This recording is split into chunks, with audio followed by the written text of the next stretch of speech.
Bismillahirrahmanirrahim. Assalamualaikum warahmatullahi wabarakatuh. Selamat pagi, Bapak-Bapak sekalian. Selamat weekend ya di hari Minggu ini.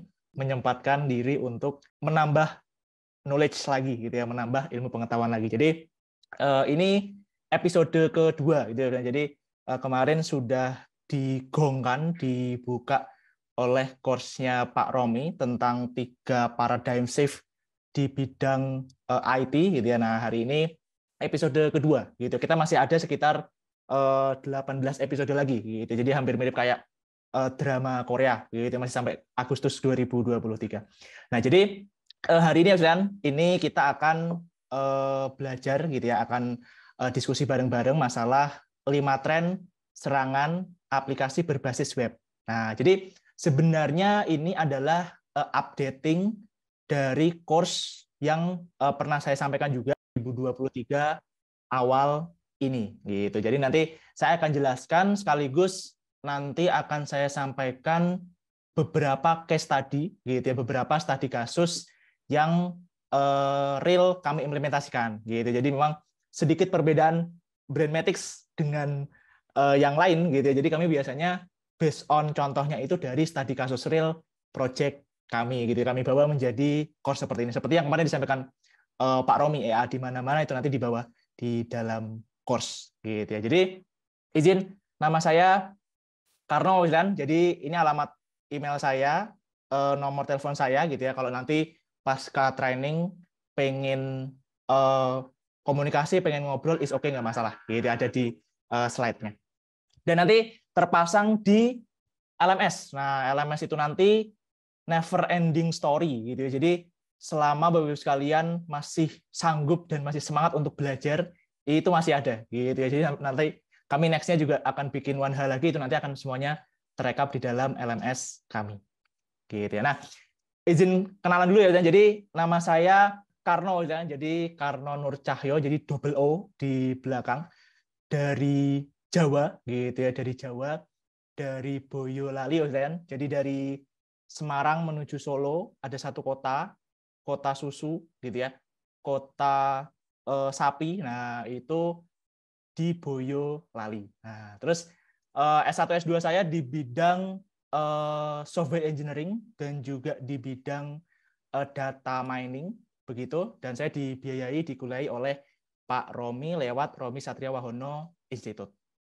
Dan sekarang sedang menyambi di 2 perusahaan, gitu ya. Di kaki kanan saya di Brandmatics, saya bertugas untuk memberikan kenyamanan bagi Bapak Ibu sekalian, gitu ya, yang mengikuti training di Brandmatics. Nah, itu KPI saya, gitu ya, itu KPI saya. Jadi kami buatkan inovasi LMS, gitu ya, kami buatkan one hal setiap setiap tahun 2 gelombang dan sebagainya, gitu ya, untuk melayani Bapak Ibu sekalian supaya lebih meningkat lagi knowledge-nya. Nah, ini 5 tren. Nah, yang saya coba cari, gitu ya, yang saya coba bedah, gitu ya, dari sumber OWASP. Nah, OWASP, gitu ya, Open Web Application Security Project. Nah, jadi di OWASP itu ternyata setiap tahun mereka merilis, gitu ya, mereka merilis tren-tren apa yang terjadi terkait serangan di aplikasi berbasis web. Nah, sebenarnya ada 10, biasanya top 10, gitu ya, top 10. Nah, di sekarang ini saya jabarkan 5 dulu, gitu. Nanti 5-nya next time, gitu. Jadi kita pecah 5 dulu. Nah, ini ada 1 sampai 5. Dan tidak semua serangan itu masif terjadi di Indonesia, jadi saya ambil yang rata-rata sering terjadi di Indonesia. Saya kutip dari berita, dari pernah trending Twitter, gitu ya. Nanti saya kutip jadi case tadi. Nah, jadi ada 5 ini. Nanti kita bahas bareng-bareng. Gitu ya. Nah, saya awali dulu, kan, dari computer security. Sebenarnya konsepnya apa? Gitu ya. Jadi goals-nya itu sebenarnya dari konsepsi dasarnya, Ben Edmonds bilang di bukunya tahun 2016 bahwa intinya supaya data kita ini tetap aman. Cukup, gitu ya. Itu konsep dasarnya. Jadi kenapa kita pusing-pusing bikin komputer security, gitu ya. Goals-nya itu biar data kita yang sifatnya privacy itu tetap aman, gitu. Itu tetap aman. Nah, untuk mengamankan itu, gitu ya, mengamankan itu ada 3 konsep dasarnya, gitu yang dicetuskan oleh Ben Edmonds, yaitu secrets, scarce resources, kemudian good netizenship. Nah, konsep yang pertama, secret berarti harus rahasia, harus menggunakan kata sandi, ada username, ada password untuk membolehkan seseorang mengakses data itu. Yang kedua, terkait security itu pasti berkaitan dengan resource, gitu ya, pembagian penyimpanan, gitu ya. Satu aplikasi besar kita pecah, role-nya ada user, ada admin, ada operator, gitu ya, ada publik. Nah, itu sebenarnya satu aplikasi besar, tapi resource-nya kita bagi-bagi, gitu ya, sesuai dengan autentikasinya. Nah, terakhir, penyerangan ini semuanya di dunia ini nggak akan ada kalau semua orang itu memiliki hati yang baik, gitu ya, good netizenship. Jadi kayak Bjorka, gitu ya, Bjorka itu nggak akan nyerang kalau dia hatinya baik, gitu ya. Sayangnya di dunia ini banyak yang hatinya kurang baik, gitu ya. Nah, makanya ini 3 konsep dasar yang dicetuskan oleh Ben Edmonds, gitu ya, supaya mendukung konsep awalnya tadi, datanya tetap aman, gitu ya. Di bukunya Ben Edmonds tahun 2016. Nah, tadi ya ada availability, ada confident, dan juga integrity. Jadi datanya ada, gitu ya, datanya ada. Kemudian datanya itu berintegritas, gitu ya. Jadi kita mau mengakses data itu dimanapun, ya datanya tetap benar, gitu. Dan confident, gitu ya, dapat diakses dimanapun dan kapanpun itu tadi. Gitu. Jadi available, integrity, dan juga confident. Nah, ini dijabarkan lebih jelas goals-nya ini 3 ini oleh Loren Confelder. Nah, goals-nya tadi ya, jadi confident, integrity, dan juga availability. Jadi confident, informasinya tetap rahasia, tidak bisa diakses oleh orang yang tidak berwenang. Berintegritas, gitu ya. Jadi kayak orang, oh Mas Karno berintegritas nih, gitu ya. Mas Rudi berintegritas nih. Jadi memastikan bahwa dia itu adalah orang yang memiliki otoritas itu dan informasinya tetap akurat, gitu ya, dan juga available. Berarti informasinya itu tetap ada, tetap tersedia. Nah, gitu ya. Jadi CIA, gitu ya. Ini adalah taksonomi dasar untuk goals dari computer security tadi. Nah, terus gimana cara penerapannya? Nah, itu ada gold standarnya, gitu ya. Jadi ada standar untuk gimana cara menerapkan secure system itu. Nah, jadi ada 3 AU, gitu, 3 AU. Jadi kalau AU di sini itu konsepnya adalah seperti kita di tabel periodik unsur, Ruslan. Jadi kalau Bapak-Ibu sekalian itu pernah baca tabel periodik unsur, gitu ya. Kita saat pelajaran kimia, nah itu pasti namanya aurum, gitu ya, AU. Itu nama tabel periodiknya. Makanya di sini namanya gold standard, gitu. Jadi ada AU yang pertama, authentication, AU yang kedua, authorization, yang ketiga adalah auditing. Jadi kita harus menerapkan di segala aplikasi yang kita kembangkan. Konsep pertama authentication. Kita ngecek, gitu ya, orang ini betul atau enggak identitasnya, gitu ya, sesuai atau tidak identitasnya. Nah, jadi nanti dia akan pakai username, password, pakai fingerprint, pakai iris scanner, gitu. Nah, itu konsep authentication. Setelah kita masuk, kita apa nih? Kita sebagai apa nih? Apakah sebagai admin, sebagai user, sebagai public, gitu ya. Nah, itu adalah authorization. Kita set. Oh, ternyata Mas Bader di brandmatics.com itu sebagai tim divisi training, gitu ya. Kemudian Bapak-Ibu sekalian yang mengikuti training itu authorization-nya sebagai user, sebagai peserta. Nah, jadi authorization itu ngeset bahwa si Karno ini dia sebagai apa role-nya, gitu ya. Kemudian yang jangan sampai lupa ditinggalkan adalah AU yang ketiga, auditing, gitu. Jadi kita bikin log-nya, gitu ya. Kira-kira yang login hari ini siapa saja, jam berapa, dia melakukan apa saja, gitu ya. Nanti kita log, kita audit setiap 1 minggu sekali, sehari sekali, gitu ya. Kemudian atau mungkin sebulan sekali. Nah, ini jadi gold standarnya itu adalah triple AU ini, authentication, authorization, dan auditing. Gitu ya. Nah, kemudian kami di beberapa project EA gitu ya, karena ada satu architecture gitu ya, kalau kita ngikutin SPBE itu ada disebut security architecture gitu ya, atau arsitektur keamanan. Nah, kami buat satu tata kelolanya gitu ya, tata kelolanya. Jadi konsepnya ini adalah dia hierarkis gitu ya, dari atas ke bawah gitu ya, dengan tahapan 5 ini. Gitu ya. Ini kami ambil dari sumber NIST, kalau Bapak Presiden pernah dengar NIST Cyber Security Framework gitu. Nah, ini adalah tata kelola keamanan reguler biasanya. Jadi kita identifikasi dulu di atas gitu ya. Kalau ada serangan, identifikasinya seperti apa gitu ya. Terus kita protect gitu ya. Kalau misalnya memang terjadi serangan, protection-nya seperti apa. Gitu ya. Sudah diprotect, kalau misalnya ada serangan lagi, detect-nya seperti apa. Nah, terus responnya yang kita lakukan sampai recover, gitu ya, sampai recover. Jadi, misalnya kita shutdown dulu, kita matikan dulu sementara situsnya, sistemnya, kita handling dulu, kemudian nanti diaktifkan kembali. Itu recover-nya. Gitu. Jadi ini biasanya tahapan tata kelola keamanan.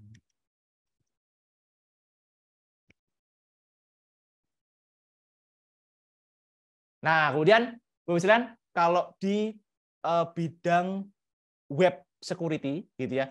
Jadi ada base habits atau 5 habits ini. Gitu ya. Yang sering dibicarakan, dan ini saya ambil dari textbooknya Chris Snyder begitu, terkait dengan kira-kira habits apa gitu ya, habits apa yang sering digunakan, sering diterapkan saat implementasi web application security. Nah, yang pertama, tidak ada web, tidak ada sistem yang 100% aman. 100% aman. Jadi, sebenarnya ada satu komputer, gitu ya, satu komputer di dunia ini yang sifatnya 100% aman, gitu ya. Sebenarnya ada. Chris Snyder bilang, komputer itu adalah yang pertama disconnect dari listrik. Ini yang pertama. Yang kedua, disconnect dari internet, gitu ya. Yang ketiga, disimpan di dalam brankas, gitu ya, di dalam brankas.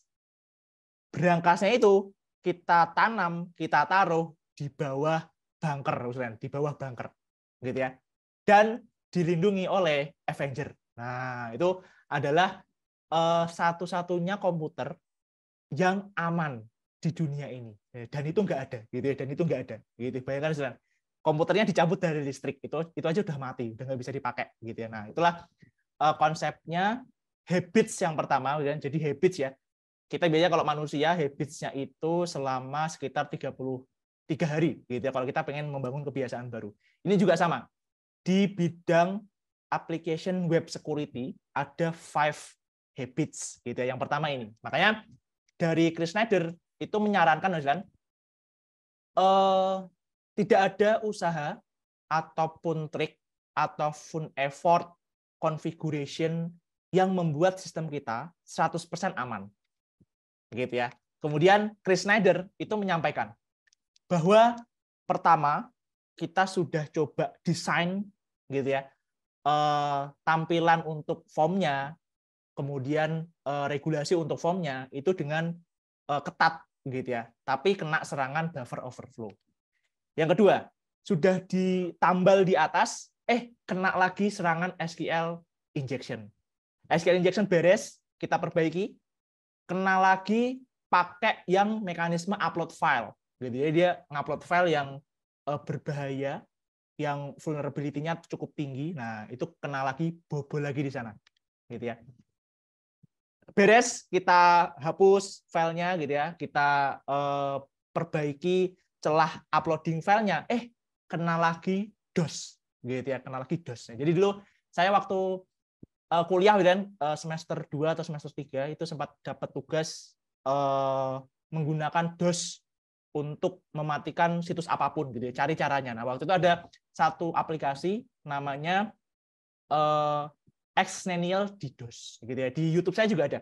Nah, itu saya coba nyerang yang situs-situs porno gitu ya. Saya serang dia pakai DOS. Tujuan saya biar itunya take down gitu ya. Dia mati gitu. Nah, hasilnya harus dipresentasikan di depan kelas. Gitu, di depan kelas. Nah, saya lakukan di DOS gitu ya. Dosen saya di depan gitu ya, sambil dilihat oleh semua teman-teman saya. Wah, ini saya sambil deg-degan kalian. Kalau gagal, saya bikin dosa ke semua mahasiswa dan guru saya karena ada kevulgaran yang ditampilkan gitu ya. Alhamdulillah berhasil. Jadi nggak jadi ada kevulgaran yang ditampilkan dari situs porn itu. Nah, DOS beres, kita antisipasi gitu ya. Kena yang namanya social engineering. Wah, ini nanti saya ceritakan. Social engineering itu di Indonesia gitu ya, salah satu tren serangan keamanan juga. Nih, Bapak-Ibu sekalian yang mungkin pernah dapat SMS atau WA ya, bukan SMS. WA tentang undangan pernikahan.apk. Wah, yang ngirim fotonya foto mantan gitu ya. Kita kan penasaran. Wah, dia sekarang nikah sama siapa nih gitu ya. Lebih cakep dari saya enggak nih? Wah, dibuka, wah ternyata kena. Nah, itu social engineering. Jadi kita mempengaruhi si orangnya. Sistemnya sudah secure, sudah aman. Oh, ya udah kita serang si orangnya. Wah, itu juga bisa kena. Gitu ya. Kita sudah belajar tentang habits, kita sudah jadi manusia yang enggak akan kena social engineering. Oh, ya udah, kita rusak saja perangkat servernya. Nah, jadi itu bertahap, berlayer, dan tidak menjadikan sistem itu 100% aman. Gitu ya. Makanya si Ben Edmonds tadi bilang bahwa ini sebenarnya berawal dari mindset, gitu ya, bahwa tidak ada 100% yang bisa aman, gitu ya, sistem di dunia ini. Tapi kita harus berusaha semaksimal kita, gitu ya, supaya sistem kita itu secure, sistem kita itu aman.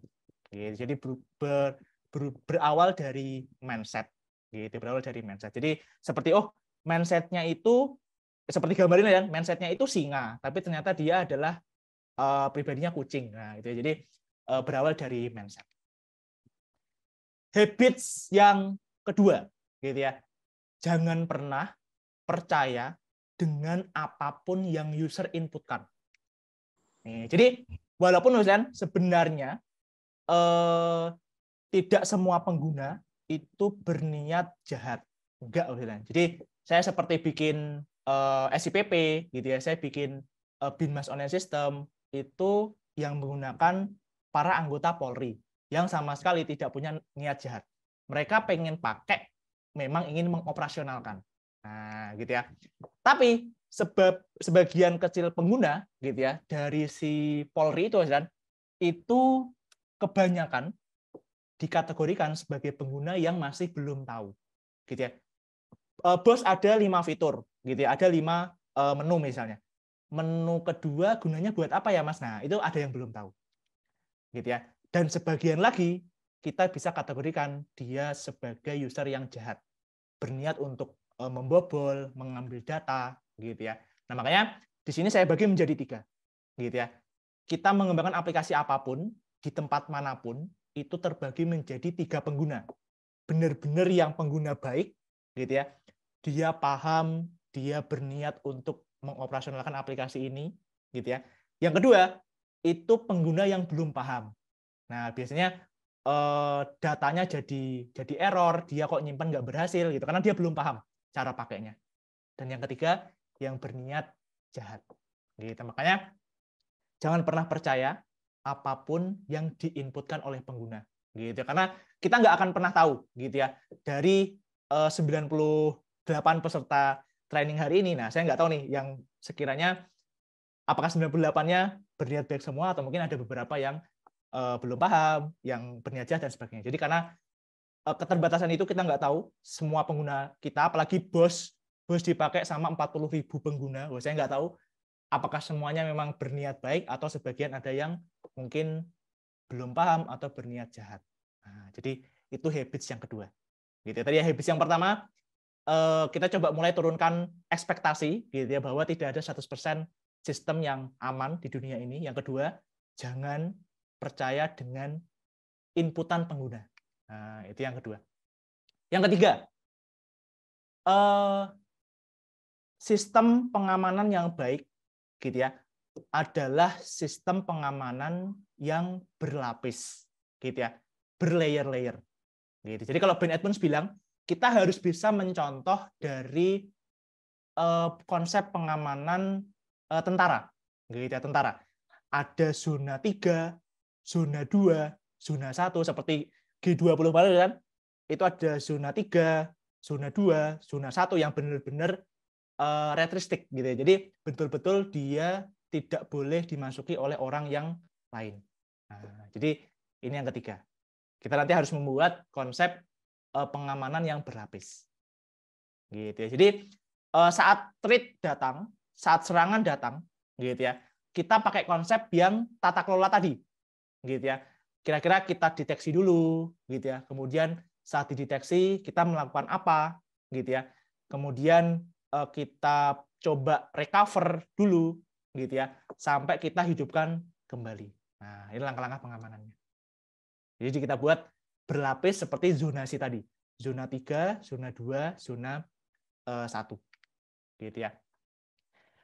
Yang keempat, bahwa lebih mudah, gitu ya, lebih mudah untuk mengamankan sebuah sistem apps, gitu ya, sistem web aplikasi itu adalah dengan konsep pembagian modular, gitu ya, pembagian antara tampilan, kemudian logic programmingnya, dan juga dengan file yang menghubungkan ke database, gitu. Makanya dulu dari 2010-2011 itu sering disebut MVC, nah, model view controller. Nah, itu adalah sebuah gagasan yang mana selain dari sisi programming itu juga lebih nyaman, gitu ya. Saya jadi programmer sangat nyaman dengan konsep MVC karena betul-betul dipisah antara tampilan depan, gitu ya, di dalam view, terus saya bikin logiknya, if else-nya, gitu ya, kemudian repetition-nya, gitu ya, perulangannya, gitu ya, pakai do while, gitu ya, dan sebagainya, itu dikontrol. Terus saat masuk ke dalam database, saya tinggal ngoprek-ngoprek model. Nah, model terpisah itulah yang lebih nyaman, yang lebih mudah kita kelola pengamanannya. Gitu. Jadi dia kalau kena menyerang satu file, gitu ya, satu file, dia nggak akan bisa menyerang, atau mungkin kita bisa batasi, nggak akan bisa masuk ke file yang lain, gitu ya. Dia nyerang model, mungkin dia nggak akan bisa masuk ke kontrol ataupun ke view, gitu ya. Nah, yang sekarang itu muncullah konsep microservice. Nih, yang mungkin Bapak sekalian pernah dengar atau pernah searching di internet bahwa microservice ini betul-betul membagi service gitu ya yang ada di aplikasi tersebut. Gitu. Makanya namanya microservice. Servisnya dibuat mikro, kecil-kecil, gitu ya. Nanti dibagi-bagi. Nah, jadi seperti ini. UI-nya, nah UI-nya ini kita sebut sebagai view-nya. Nah, nanti dipisah ke microservice yang lain. Nah, ini kita sebut sebagai controller-nya. Gitu, controllernya. Nanti masing-masing bisa saja memiliki database yang lain, memiliki table yang lain. Nah, ke bawah. Nah, makanya kode yang simple, gitu ya. Kode yang simple maksudnya kalau dulu konsep natif PHP yang awal sekali itu adalah menyatukan semuanya jadi satu. Nah, itu lebih berbahaya, gitu ya. Lebih riskan kena serangan. Nah, yang sekarang itu terpisah menjadi MVC. Ada juga konsep microservice. Nah, ini habits yang keempat. Gitu ya. Habits yang kelima. Nah, habits yang kelima. Peer review is critical to security. Nah, jadi untuk security di bidang web, gitu ya, kita sangat membutuhkan konsep peer review, gitu. Jadi kita membuat satu sistem, gitu ya. Saya sebagai programmer A, gitu ya. Kalau sudah selesai, itu harus di testing, harus diuji cobakan oleh programmer yang lain, gitu ya. Peer review. Gitu. Jadi kalau di Agile itu ada disebut peer programming, gitu. Jadi ada yang senior kemudian mendampingi yang junior. Nah, ini di web application security itu ada konsep peer review. Gitu ya. Makanya kalau di 50 hukum software engineering, nah yang sempat disampaikan oleh Pak Romi juga di kelas 1H bahwa jangan menguji kode yang kita buat sendiri. Nah, gitu ya. Jadi jangan menguji kode yang kita buat sendiri. Karena apa? Karena kita akan lebih lemah lembut terhadap kode kita. Gitu ya. Ini kayaknya bukan bug, ini tetap aman. Nah, makanya kita idealnya melakukan peer review. Gitu. Jadi saya yang ngoding, nanti yang menguji cobakan Mas Badar. Mas Badar yang coding, yang uji coba saya. Minimal seperti itu. Gitu. Tapi alangkah lebih baik kalau punya bagian software testing sendiri. Gitu ya. Nah, ini berkaitan dengan testing tadi, gitu ya, testing tadi. Dan Bapak-Ibu sekalian, gitu ya, yang baru masuk atau mulai masuk ke dalam bidang software engineering, software testing itu, gitu ya, software testing itu punya filosofi. Filosofinya adalah kita kalau pengen testing itu jangan berharap no errors. No errors. Kali ini saya kutip dari bukunya Alan Dennis. Jadi kita jangan berharap pas testing kita tuh ngejar jangan sampai ada error sama sekali, no errors. Nah, ini mendukung yang habits pertama ya, no errors. Nah, filosofi dari testing itu adalah kita deteksi, kita detect as many errors as possible. Jadi sebanyak-banyaknya error yang kemungkinan besar akan muncul. Jadi itu filosofinya. Bukan kita semangat ngetesting gitu ya, semangat ngetesting dengan filosofi adalah ini sistem harus jangan ada errornya, jangan gitu ya. Tapi usahakan kita cari error yang possible muncul gitu ya di dekat kita gitu ya. Oh, saya sedang menguji sistem pendaftaran. Oh ya udah, di sistem itu kita cek gitu ya, kira-kira saya lakukan beberapa kali, adakah anomali di bagian mana, atau ada error di mana, atau security-nya ada yang tidak baik, dan sebagainya. Nah, itu testing filosofi. Gitu. Dan alangkah lebih baiknya adalah kita kalau mau ngetesting, itu jangan main testing. Gitu. Jadi biasanya kalau di kami, itu diwajibkan, gitu ya, diharuskan oleh Direktorat Software, itu untuk membuat testing plan.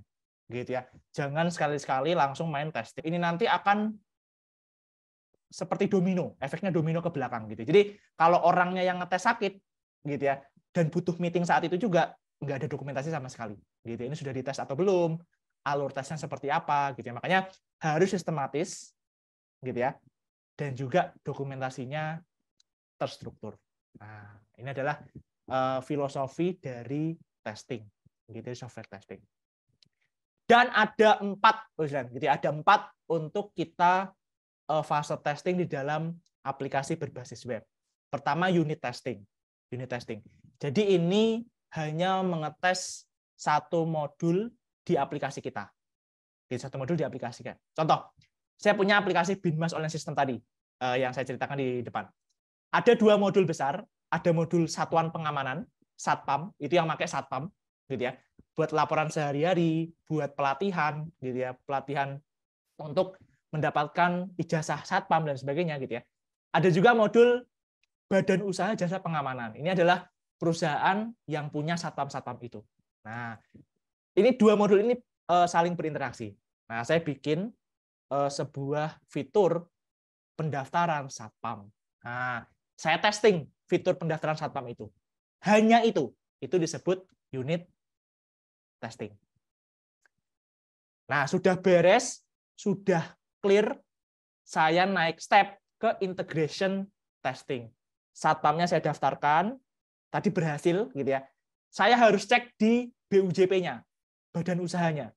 Satpamnya masuk nggak ke sana. Nah, gitu ya. Kalau masuk berarti selesai, berarti solve untuk integration testing. Nah, integration testing ini adalah mengetes atau menguji coba interaksi antar modul. Jadi kita daftar Satpam hanya di modul Satpam, gitu ya. Oke, clear, unit testing lolos.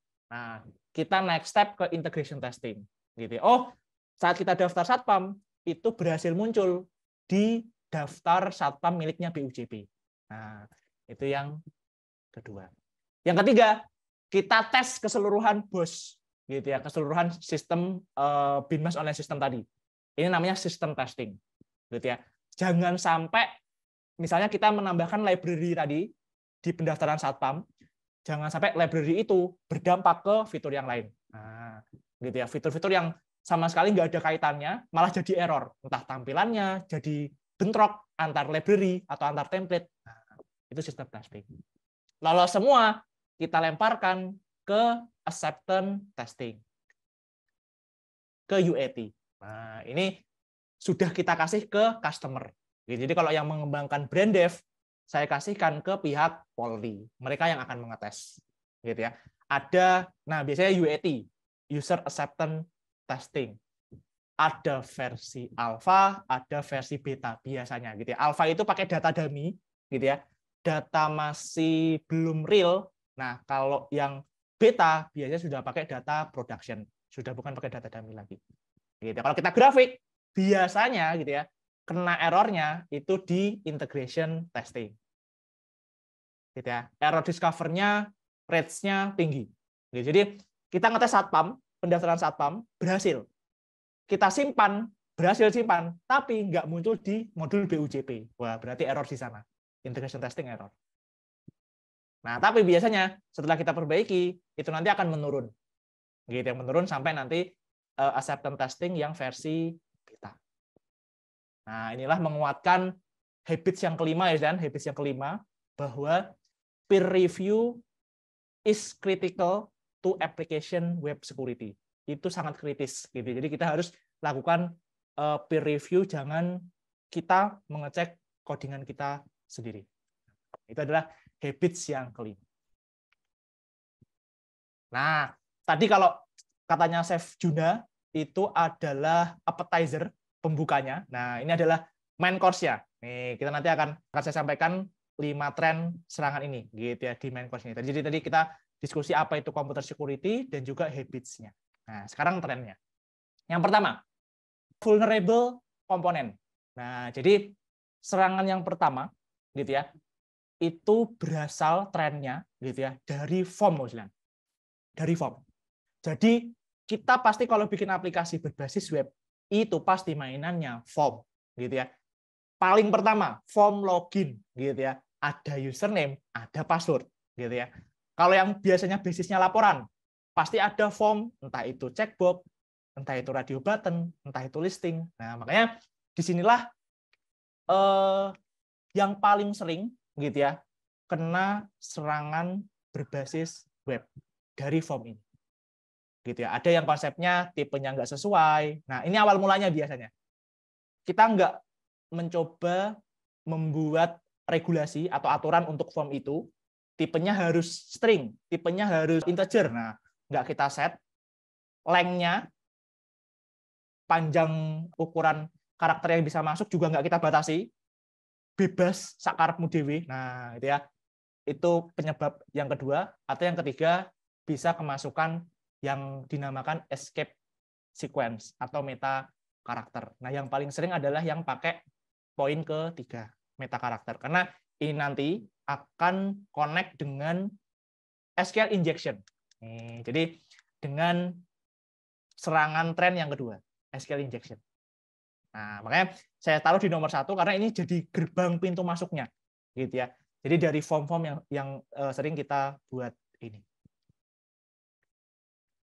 Nah, yang pertama, kesalahan atau kita keliru memasukkan tipe datanya, gitu ya. Jadi kita nggak set, kalau di database-nya kita set, gitu ya, bahwa kolom ini, kolom nama itu kita boleh kita set dia misalnya varchar.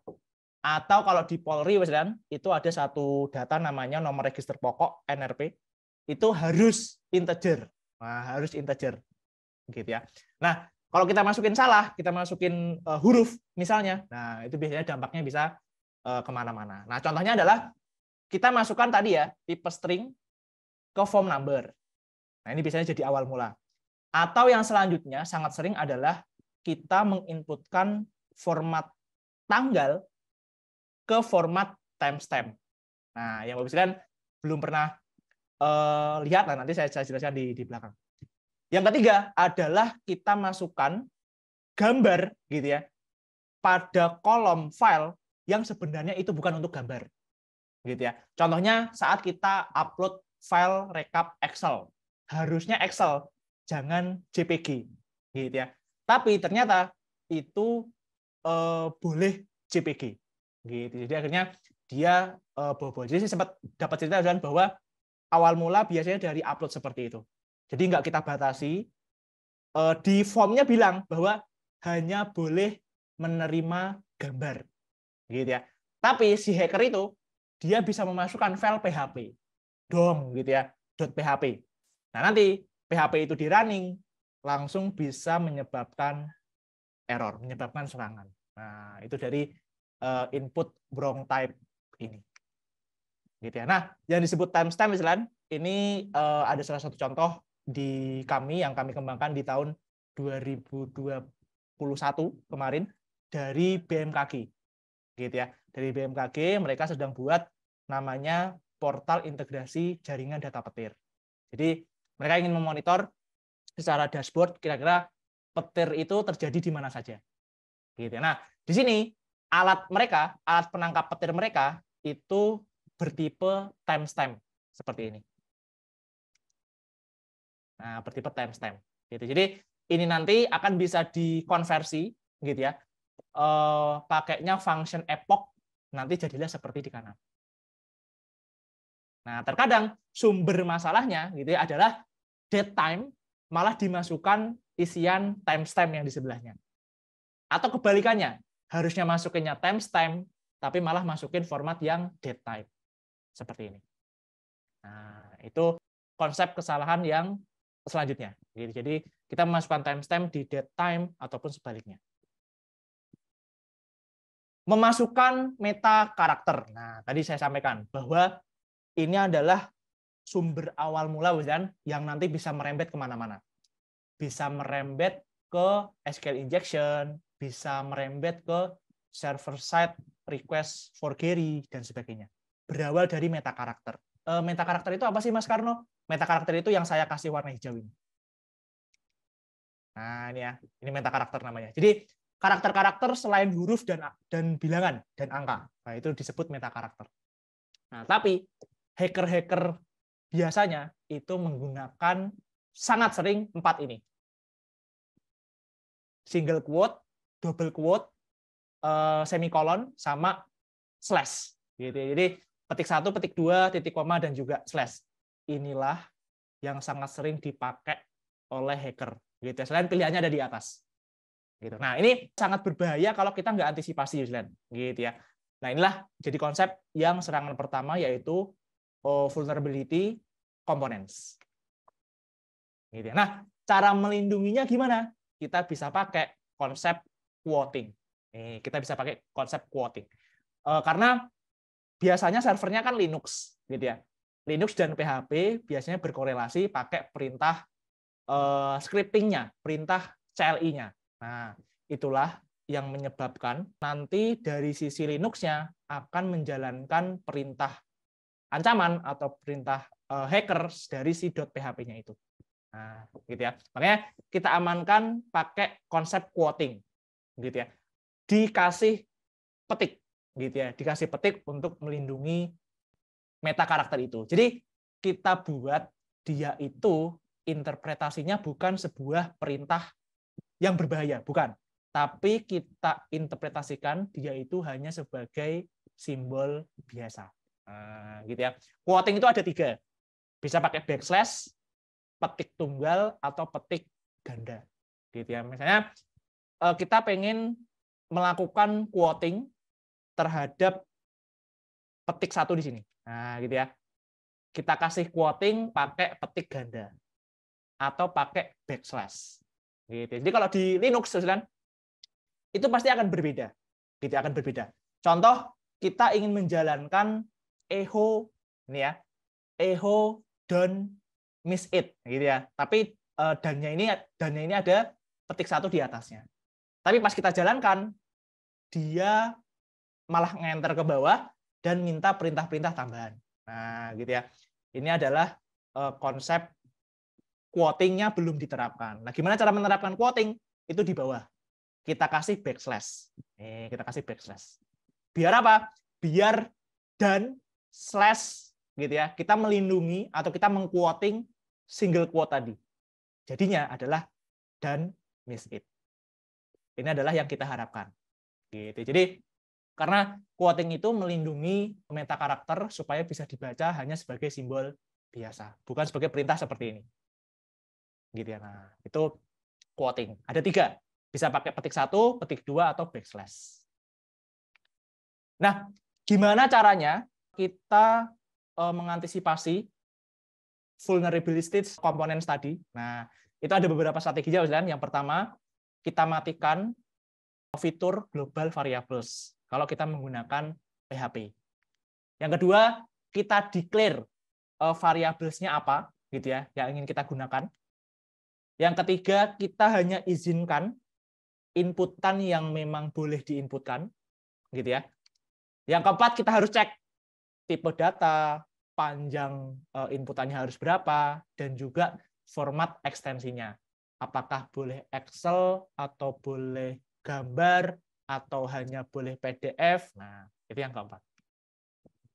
Yang kelima, kita sanitizing, kita bersihkan untuk data-data yang betul-betul real miliknya sistem itu, baik yang dari other system gitu ya, ataupun yang memang berada di sistem tersebut. Jadi kalau kayak di WordPress, kita harus cek WP adminnya, WP optionnya gitu ya, WP customer-nya dan sebagainya. Nah, gitu ya. Ini cara untuk mengantisipasi vulnerabilities konten. Nah, gitu ya. Jadi itu konsepnya. Nah, yang pertama, Mas, gimana caranya untuk men-turning off gitu ya, atau mungkin mematikan global variable. Global variable itu apa sih? Global variables adalah untuk nama atribut gitu ya. Nama atribut di form itu, objek form itu akan menjadi nama variabel. Itu namanya global variable. Nah, itu dulu PHP membuat sistem itu, Mas, gitu ya. Membuat sistem itu. Nah, itu nanti akan menjadi variabelnya gitu ya. Variabelnya. Jadi username itu nanti akan menjadi variabel username juga secara otomatis tanpa kita harus bikin variabel username. Jadi kita bikin form login di atas ini untuk username-nya kita masukkan gitu ya. Nah, nanti akan membuatkan otomatis variabel username. Nah, variabel username itu global variables. Nah, ini berbahaya kan, karena kalau hacker sudah tahu gitu ya, misalnya di inspect element, Ctrl Shift I di Google Chrome, kita punya variabel user underscore name, udah dia akan bikin query SQL injection, dia akan nyerang ke situs kita, gitu ya. Makanya ini sangat berbahaya, gitu. Makanya ada plus, ada minusnya, gitu ya. Ada pros, ada cons-nya untuk penerapan global variables ini. Nah, tapi lebih banyak minusnya. Nah, makanya nanti bisa kita nonaktifkan di PHP ini, gitu ya. Atau mungkin kalau di real aplikasi web itu di HT access. Nah, kita kasih perintah PHP flag register global 0. Nah, gitu ya. Jadi jangan 1 tapi 0 untuk mematikan. Gitu, karena ini berbahaya. Kita bikin password. Password kan pasti biasanya nama elemen di formnya kan password. Nah, otomatis nanti di sana di PHP-nya sudah jadi variabel password. Nah, gitu ya. Itu konsep register global atau global variabel di PHP. Nah, ini kalau misalnya di PHP ini gitu ya, itu nanti mematikannya ada perintah register globals. Nah, kita off-kan. Kita matikan. Gitu ya. Nah, di modul settingnya kita matikan. Yang kedua, itu kita declare variabelnya. Jadi kita mengeset kira-kira di sistem kita ada variabel apa saja, gitu ya. Walaupun sebenarnya ini enggak ada yang wajib, ada yang mandatori, ada yang opsional. Seperti PHP itu opsional. Boleh dikasih duluan, boleh enggak. Nah, cuma idealnya ini kita kasih duluan, biar kita tahu variabel apa saja yang ada di sistem kita. Nah, jadi kita declare variabelnya. Nah, jadi kita set misalnya default awalnya itu variabel admin itu false. Dia boolean gitu ya. Kita set dia sebagai isinya itu false. Nah, nanti tinggal kalau dia admin berarti kita belokkan jadi true. Tapi jangan dikosongi gitu ya. Jadi jangan dikosongi. Jadi di sini konsepnya adalah kita false. Nah, awalnya adalah inisiasi awalnya adalah false, nanti kita tinggal ubah jadi true dan sebagainya. Nah, untuk variabel yang valid di PHP karena PHP salah satu bahasa pemrograman yang masih besar digunakan, sering digunakan untuk pembuatan aplikasi berbasis web, termasuk CMS seperti WordPress itu juga masih backend-nya pakai PHP dan sebagainya. Nah, yang valid itu adalah yang atas. Gitu. Jadi variabel PHP itu nggak boleh depannya angka, gitu ya. Terus ada spasinya, sama dikasih strip. Nah, itu nggak boleh. Jadi harus dikasih underscore, gitu ya. Jadi kalau mau ada dua kata disambungkan pakai underscore, nama, underscore, depan, dan terus. Gitu ya. Nah, biasanya ini satu perintah yang sering dipakai oleh programmer, gitu ya, untuk memperbaiki atau untuk mengelok gitu ya, kira-kira variabel ini harus dimasukkan tipe datanya apa nanti di formnya, itu pakai perintah vardam gitu ya. Oke, kita pengen lihat kira-kira yang variabel ini, variabel var gitu ya, dia itu tipe datanya apa? Oh, kita vardam, var underscore dam, variabel var gitu ya, nanti keluar integer 12 gitu ya, dan seterusnya. Jadi kita nanti tinggal bikin di formnya, tipe datanya itu harus integer gitu ya, nggak boleh yang lain. Nah, gitu. Nanti pakai konsep vardam untuk melihat variabelnya. Tips yang ketiga, gitu ya, untuk menangani vulnerabilities komponen. Kita set, gitu ya, kita izinkan hanya inputan yang dibolehkan. Contoh, kita bikin array, gitu ya, kita bikin array bahwa inputan yang boleh itu hanya 3, gitu ya, hanya 3. Model mobilnya, car model, tahunnya, year, dan juga body style-nya. Nah, gitu ya. Jadi itu untuk inputan yang boleh dimasukkan ke dalam aplikasi kita. Nah, nanti tinggal kita kunci bahwa yang boleh dimasukkan itu hanya variabel array expected. Selain itu nggak boleh. Nah, ini salah satu cara untuk kita mengunci bahwa jangan sampai ada variabel lain yang masuk gitu ya. Kemudian tipe data yang lain yang masuk. Nah, kita kunci pakai model array seperti itu. Gitu ya. Atau di model yang lain gitu ya. Kita coba set gitu ya. Kalau misalnya ada tambahan dia sebagai admin, kita tambahkan expected-nya sebagai profit di bawah. Ini cara yang ketiga. Cara yang keempat, kita cek inputan tipenya itu apakah dia string, apakah dia numbers, apakah dia boolean. Kita betul-betul cek tipe data, kemudian panjang karakternya, dan juga formatnya. Gitu ya. Jadi di sini kita kalau pengen validasi string, itu bisa pakai perintah isString. Nah, isString. Nah, jadi di sini di konsep isString itu nanti kita akan cek dia betul-betul apakah string atau bukan. Nah, nanti dia balikannya boolean, true atau false. Gitu ya. Kalau true boleh lanjut lagi gitu ya. Kalau false ya stop dan sebagainya. Gitu ya. Nah, di sini contohnya saya masukkan variabel nama, isinya Anggita gitu ya. Kemudian saya keluarkan gitu ya. Saya keluarkan dia ini betul-betul string atau bukan. Kalau kita menjalankan kode ini, analisis hasilnya adalah dia true karena dia isinya Anggita. Gitu ya, isinya Anggita. Nah, seperti ini. Jadi kita buat dia isString gitu ya. Benar-benar ini harus yang dimasukkan ke dalam tabel kita, ke dalam database kita itu harus string karena di sana pun string gitu ya.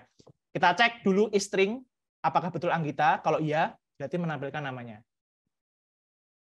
Gitu ya. Kalau misalnya bukan string, muncul periksa kembali. Nah, ini salah satu konsep untuk mengecek gitu ya, mengecek inputannya dia string atau bukan. Nah, atau kita bisa tambahkan gitu ya dengan fungsi iset. Nah, iset. Jadi iset ini akan menghasilkan nilai true jika variabel telah didefinisikan. Kalau belum dibuat, dia nanti akan membalikan false. Jadi kita harus buat dulu si variabelnya apa untuk bisa kita cek dia itu betul-betul sudah ada atau belum variabelnya, dan juga kosong atau tidak, seperti ini. Nah, jadi ini untuk memastikan bahwa variabel itu sudah benar-benar ada di awal, dan juga untuk kita cek bahwa isiannya itu kosong atau masih ada. Nah, gitu ya. Kalau kosong ya nggak boleh masuk. Gitu, dia hanya form kosong, dia enter, gitu ya, itu nggak boleh masuk. Nah, jadi di sini kita kasih tanda seru sama dengan 0. Nah, itu konsepnya. Yang kedua, tadi sudah is string, sekarang kita cek tipe number. Nah, kalau mau ngecek number, itu ada dua versi kan. Bisa kita pakai is_int, nah gitu ya. Atau bisa juga pakai is_float. Nah, dua itu ya. Jadi kita bisa pakai kalau bilangannya bulat itu is integer, kalau bilangannya itu pecahan itu is_float. Nah, jadi kalau misalnya pecahan atau koma gitu ya, itu pakainya is float. Gitu. Jadi makanya di sini apakah kita masukkan tahun gitu ya? Kita masukkan tahun. Tahun itu kan harus angka gitu ya. 2004, 2022. Kalau dia masukinnya Karno, wah berarti dia invalid. Dia bukan bilangan. Dia bukan tahun. Nah, salah satunya pakai perintah is_int. Yang bulat, yang pecahan pakai is_float. Gitu ya. Nah, kalau kita pengen kebalikannya, dan kebalikannya, kalau tadi kan ngecek kira-kira yang dimasukkan ini benar-benar integer atau bukan. Nah, kita juga bisa menggunakan fungsi get type untuk dapat tipe datanya. Jadi, cuma ini jarang digunakan karena dia harus kita set dulu tipe datanya apa. Mending langsung pakai is_int untuk ngecek ini betul-betul integer atau bukan. Gitu ya. Nah, nanti kalau get type biasanya mappingannya set type gitu ya. Kita mappingkan antara value ini dengan tipe datanya. Gitu. Oh, kita pengen set bahwa my value, nah misalnya di sini 123,45, kita paksa dia, kita set type, kalau set type memaksa dia untuk masuk ke jadi integer. Kalau kita print, dia akan keluar hanya bilangan 1, 2, 3. Nah, gitu ya. Jadi komanya hilang, gitu ya. Bukan dibulatkan, tapi hilang. Karena kita paksa dia menjadi bilangan bulat 1, 2, 3. Gitu ya. Yang selanjutnya, boolean. Nah, boolean. Jadi boolean itu false dan true ya, dan balikannya hanya 2, benar atau salah, gitu ya, true atau false. Nah, ini pakai perintah is_bool.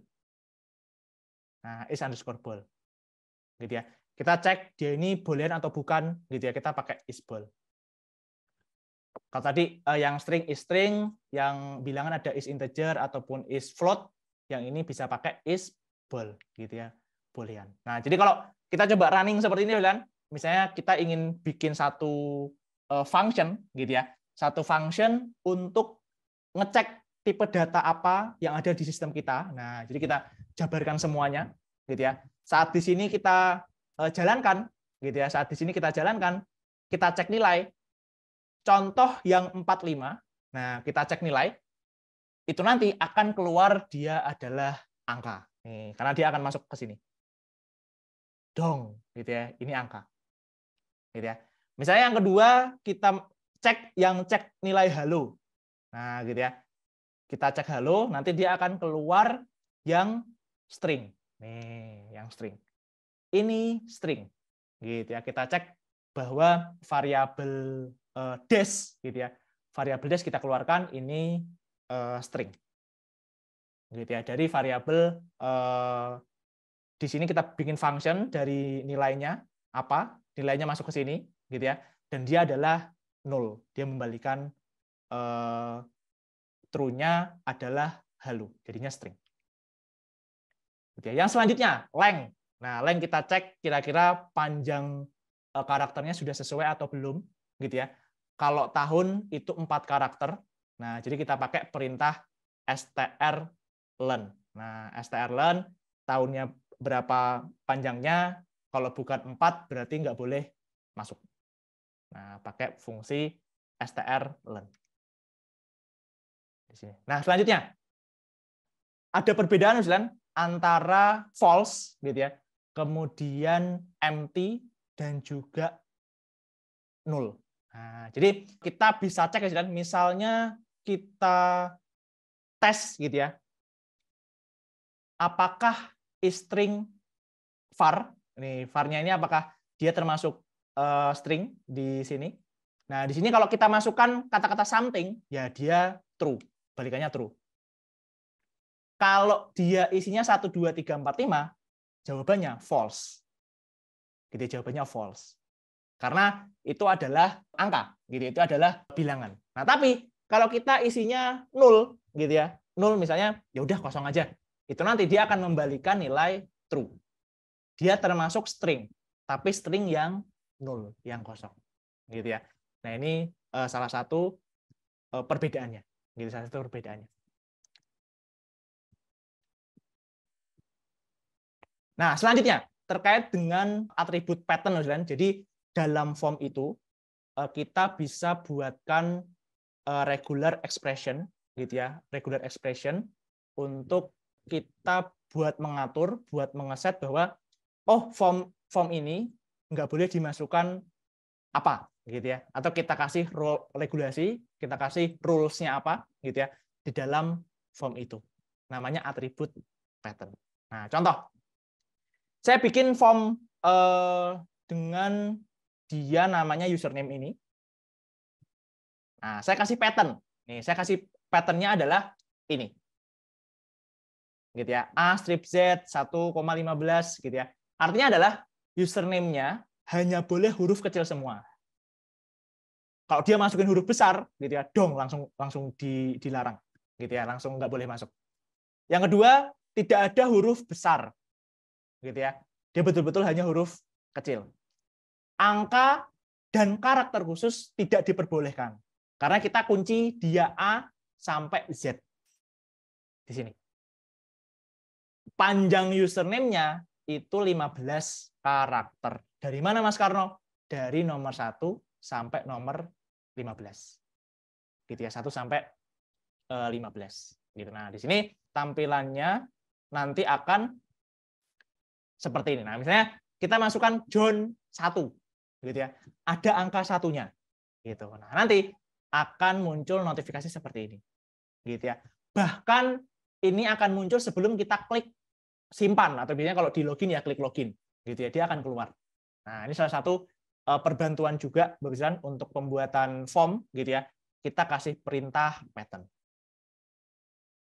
Di sini kelihatan, gitu ya. Contoh yang lain. Nih, contoh yang lain. Saya bikin password, saya bikin password dengan kondisi itu paling minimal adalah 8 karakter, gitu ya, nggak boleh kurang dari 8 karakter, gitu ya, mas harus 8 atau lebih karakter. Nah, kita bisa pakai pattern seperti ini, gitu ya, pattern seperti ini. Nah, jadi nanti saat kita masukkan password, kemudian kok dia itu lebih atau kurang dari 8 karakter, dia nanti akan error. Gitu ya, ini konsepnya. Nah, selanjutnya, misalnya kita membuat tambahan ya. Tadi sudah 8 karakter, gitu ya. Kemudian salah satu harus bilangan, gitu ya. Dan juga harus ada huruf besar dan huruf kecilnya. Nah, kita pakai pattern seperti ini. Gitu. Jadi yang boleh diinputkan, gitu ya, yang boleh diinputkan konsepnya seperti ini. Ada huruf besarnya, ada huruf kecilnya, ada bilangannya, gitu ya. Itu yang diterima oleh si form itu. Nah, ini konsep atribut pattern, gitu ya. Atau kita pengen memasukkan web, bosan, gitu ya, web. Jadi kalau kita ingin memasukkan alamat web, itu kan depannya harus pakai HTTP atau HTTPS. Nah, kita bisa pakai pattern, konsepnya seperti ini. HTTPS tanda tanya titik 2 double slash gitu ya. Bla bla bla. Nah, tapi kalau kita hanya memasukkan Karno, wah itu nanti akan error kan. Gitu ya. Dia terdeteksi bukan URL ataupun bukan situs website gitu ya. Karena kita pengennya tuh situs website gitu ya, bukan hanya nama biasa dan sebagainya. Nah, ini konsep pattern untuk membantu kita mencegah vulnerabilities komponen tadi. Nah, kita masuk yang kedua, SQL injection. SQL injection. Nah, jadi terkait dengan tren yang kedua, SQL injection ini yang serangan yang sering terjadi, apalagi di aplikasi berbasis web. Dia konsepnya menggunakan perintah SQL yang diubah, gitu ya, yang diubah. Jadi dia berniat jahat dan juga nanti pakai perantara perintah SQL. Nah, pakainya SQL injection. Gunanya buat nyerang database, dapat username, password, gitu ya. Kemudian bahkan dia bisa men-shutdown database. Gitu ya. Nah, ini beberapa dampak gitu kan. Jadi dari SQL injection ini sempat geger di 2012 karena banyak perusahaan-perusahaan besar gitu ya yang kena dampak SQL injection gitu ya. Jadi di sini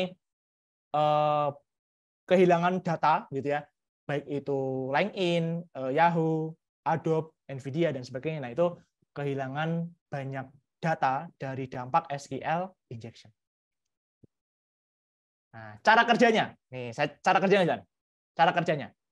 Sebenarnya sederhana. Nah, saya coba terapkan sederhana. Jadi kita punya query. Biasanya kalau PHP pakainya perintah MySQL query. Kita pengen update nama lengkap user. Nah, ini query update nama lengkap user. Query-nya seperti ini. Update user, kita set nama lengkapnya siapa, where user ID-nya apa. Gitu ya. Nah, itu konsep kita mengupdate nama lengkap. Nah, biasanya kan kita ngupdate-nya seperti ini. Set nama lengkap kita masukkan, kita ketik di formnya Karno Nur Cahyo dalam textbox-nya. Gitu ya, dalam textbook-nya. Itu Karno Nur Cahyo gitu ya. Nah, di sana itu kita kalau pengen pakai SQL injection itu nanti kita bisa menghack dengan konsep seperti ini. Oh, saya masukkannya Karno N Cahyo kasih petik 1 kan. Kasih petik 1, koma username sama dengan petik 1 lagi hacking. Enter dong gitu ya. Jadi dia akan mengubah username-nya sekalian menjadi hacking. Nih, jadi dia bukan hanya mengubah nama lengkap, tapi dia juga mengupdate hacking. Nah, karena apa? Namanya SQL injection. Jadi dia menginjek gitu ya, menginjek query yang jahat, query yang berbahaya ke dalam query yang benar.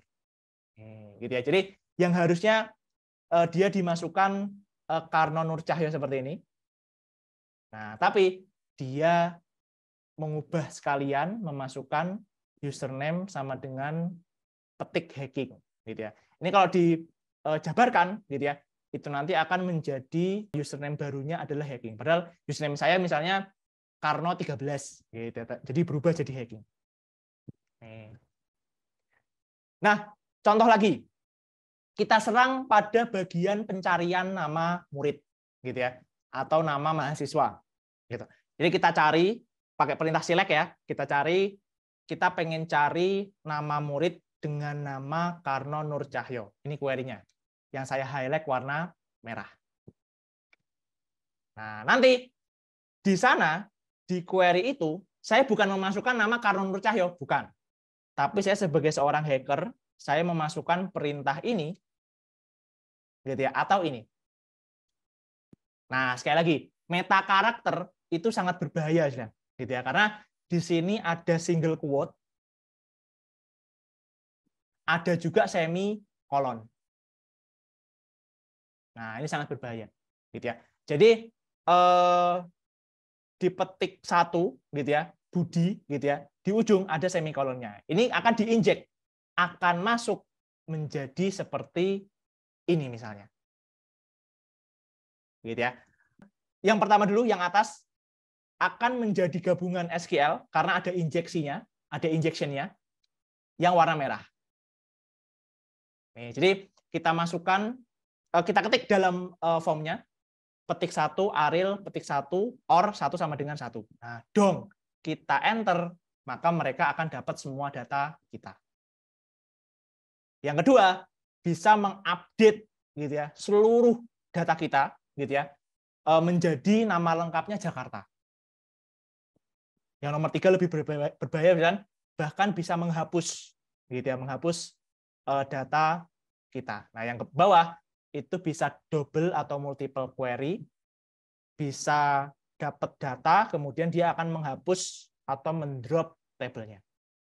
Nah, ini SQL injection. Jadi konsep dari injection itu adalah query-nya disisipkan masuk ke dalam query yang benar. Nah, itu namanya SQL injection. Gitu ya. Cara mencegahnya. Nah, cara mencegahnya tadi. Yang pertama kita cek ya tipe data sama panjang value-nya, jangan sampai terlalu panjang seperti tadi. Gitu ya. Ini kan sangat-sangat panjang, gitu ya. Nah, misalnya dia nggak akan jarang gitu ya nama sepanjang itu. Nah, jadi kita harus pastikan panjang karakternya jangan melampaui batas. Kemudian harus dicek gitu ya, inputan semikolon atau kolon, komanya. Ini termasuk meta karakter. Kita pakai perintah str post gitu ya, str post.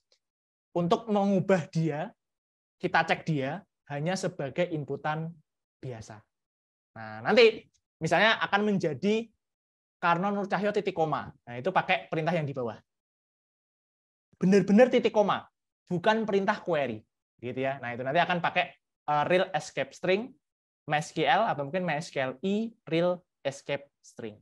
Gitu ya. Jadi PHP 7 ke atas itu sudah pakai MySQL real escape string. Nah, selain itu, Guys, kita bisa pakai prepare statement. Nah, ini keluar di pretest ya kan, prepare statement. Jadi konsepnya adalah kita pisah-pisahkan query-query tersebut, Guys, gitu ya. Jadi yang awalnya satu kesatuan query kita pisahkan menjadi beberapa bagian biar lebih secure, biar lebih aman. Gitu ya. Nah, di sini pakai prepare statement itu akan dibagi menjadi 3. Nih, akan menjadi 3. Ada proses prepare, ada proses bin, ada proses execute. Jadi ada 3.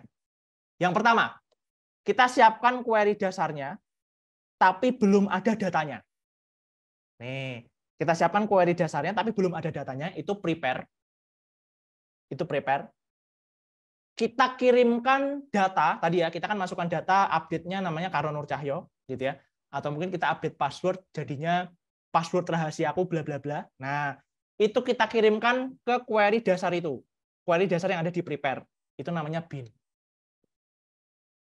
Nah, ada query dasar, ada datanya, kita gabungkan, kita running. Itu adalah execute.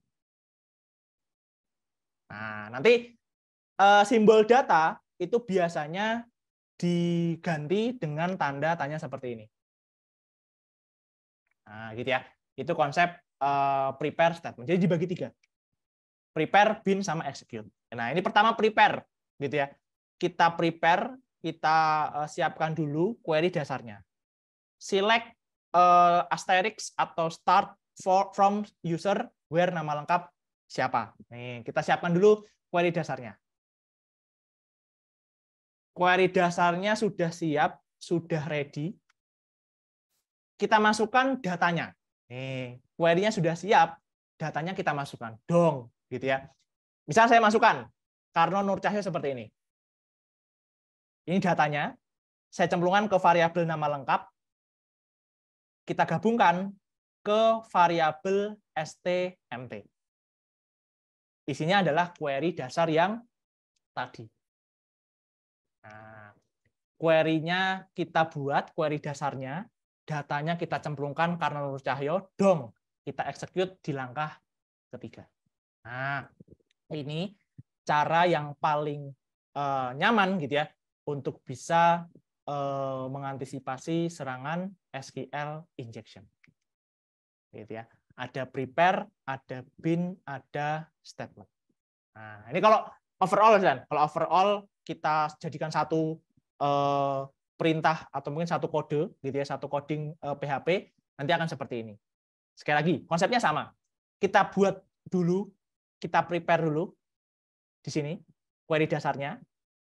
Sudah siap, kita gabungkan dengan datanya yang atas. Kemudian kita execute yang bawah. Nah, itu ada tahap 3. Ada prepare, ada bin, ada statement. Gitu ya. Itu langkah pertama mengantisipasi injection. Langkah yang kedua, kita bisa pakai PHP data object, PDO. Nah, PDO. Jadi ini salah satu extension gitu ya. Ekstensi yang disiapkan oleh PHP untuk mengantisipasi serangan SQL injection tersebut. Nah, tapi konsepnya kita harus mengaktifkan dulu sesuai dengan database yang kita pakai. Nih, contoh kita pakai Oracle. Nih, kita pakai Oracle. Kita bisa aktifkan OCI. Kita pakai Postgre, bisa kita aktifkan PGSQL. Nah, itu yang pertama. Kita aktifkan di php.ini-nya dulu. Kalau pakai PHP data object. Nah, nanti kita harus terapkan gitu ya, variabel untuk konstruktornya. Nih, untuk konstruktornya di PDO-nya ini. Nah, jadi kita set PDO-nya, dia connect ke database mana, kemudian password-nya apa, username-nya apa, username dan password si database tersebut. Barulah kita terapkan. Nah, ini biasanya diterapkan untuk beberapa framework seperti Laravel, seperti CI, gitu ya, untuk lebih secure lagi di proses pemasukan datanya, edit datanya, dan sebagainya. PHP data object, PDO. Atau mau digabung, ada PDO, ada prepare statement, ada escape variables. Nah, ini berkembang lagi. Ini yang update perkembangan terakhir bahwa ternyata bisa digabungkan loh antara PHP data object sama prepare statement yang kita pelajari tadi. Ada prepare, ada bin, ada execute. Nah, jadi bisa kita gabung seperti ini. Jadi yang awalnya datanya kan pakai tanda tanya ya kalau di prepare statement. Kalau yang di sini itu kita ganti pakai simbol titik 2 seperti ini. Nah, jadi di atas gitu ya, kita set dulu. Sebenarnya variabel first name itu sama dengan variabel PDO titik 2 first name.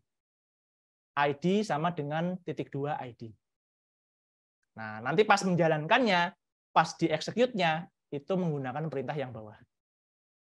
Jadi ini digabung, gitu ya, antara prepare statement dengan PDO, gitu ya, dengan escape variable. Escape variable itu yang ini, titik 2 ID dan titik 2 first name. Nah, itu konsepnya. Gitu. Jadi yang merah itu PDO, yang biru itu prepare statement-nya, yang hijau adalah escape variables-nya. Nah, ini lebih panjang nanti sebenarnya secara penerapannya, tapi ini yang versi istilahnya pengembangan terupdate gitu ya. Kalau kita pengen mensecurekan atau lebih mengamankan di application berbasis web, gitu, dia lebih aman karena ada escape variables-nya. Atau cara lain, nih cara lain menggunakan untuk mencegah SQL injection bisa menggunakan SP, store procedure. Nah, jadi kita bisa buat SP di dalam database-nya karena sudah betul-betul terpisah antara web dengan database. Nah, itu akan lebih aman lagi. Gitu. Jadi kita alihkan ke sana untuk ngecek kira-kira datanya benar-benar sesuai atau tidak dan sebagainya. Gitu ya. Yang ketiga, server side request for query. Nah, server side request for query. Jadi Ustaz, kalau di serangan-serangan berbasis web itu dulu sempat ada isu yang namanya cross-site scripting, gitu ya. Tapi singkatannya bukan CSS karena CSS sudah dipakai buat CSS-nya HTML, tapi XSS. Jadi cross-site scripting. Jadi Ustaz, kalau cross-site scripting itu yang berbahaya adalah webnya, gitu ya. Jadi kita mengakses kayak domain-domain misalnya mBanking BCA dan sebagainya, tapi itu yang berbahaya. Nah, ini cross-site scripting.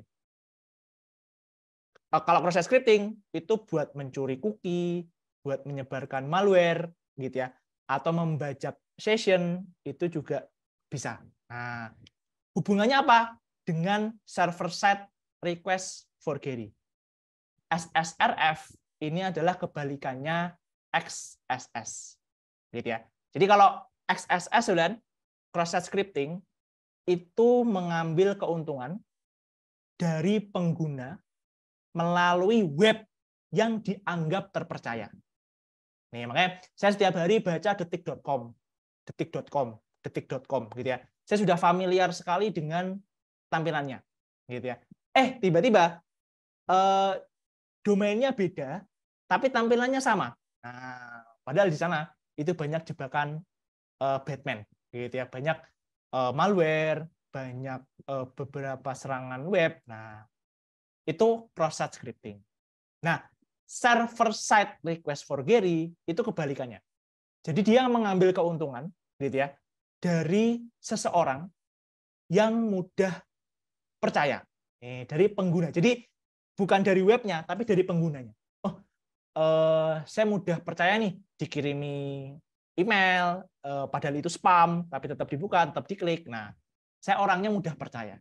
Nah, itu SSRF. Dan nanti menyerangnya langsung ke sisi server-side request for query. Nah, jadi seperti ada pengiriman email palsu, gitu ya, dan tautannya ternyata bisa menghapus postingan blog, bisa ngambil username password Instagram kita, gitu ya, dan sebagainya.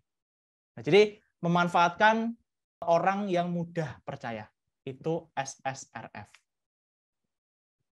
Gitu SSRF. Nah, dulu sebelumnya namanya itu cross-site request for query ya, tapi sekarang kalau di OWASP itu server-side request for query. Jadi serangannya biasanya based on injeksi file, gitu ya, dari one click attack.